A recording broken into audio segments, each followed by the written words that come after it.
Après la Libération, la France fait face à une crise sociale sans précédent. L'État prend alors conscience du besoin d'une politique sociale dédiée au logement. Dès 1948, des mesures visant à faciliter l'accès au logement sont créées.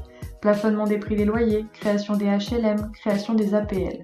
Tout le monde doit avoir accès à un logement décent. Mais est-ce que ces différentes lois ont-elles réglé le problème du mal-logement en France? Et quelles seraient les solutions pour mieux se loger? Il existe aujourd'hui deux solutions majeures pour lutter contre la crise du logement. Les HLM, les habitations à loyer modéré, et les APL, les aides personnelles au logement. Les HLM, créés en 1949, permettent aux populations les plus modestes d'avoir des logements adaptés à leur capacité économique, mais aussi au nombre de personnes composant le ménage. Les HLM, c'est 5,5 millions de logements en France et 15% de la population qui vit à l'intérieur de ces habitations. Mais ce type de logement n'est pas accessible à tous.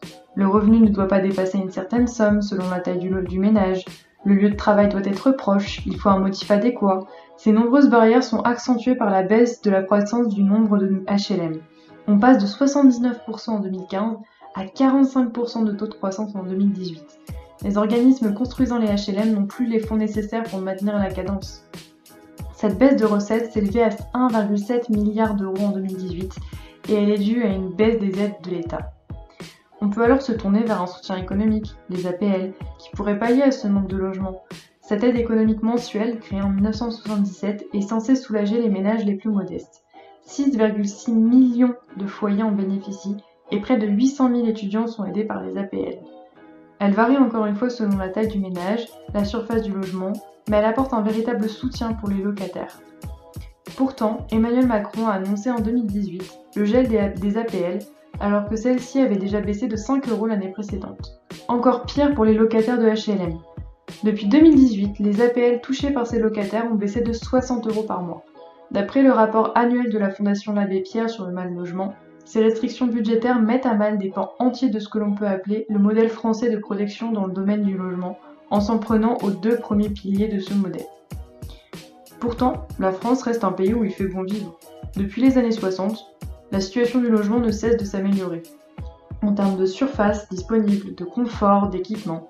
Mais ces améliorations n'ont pas fait disparaître les inégalités, et elles se sont révélées lors du confinement du printemps 2020.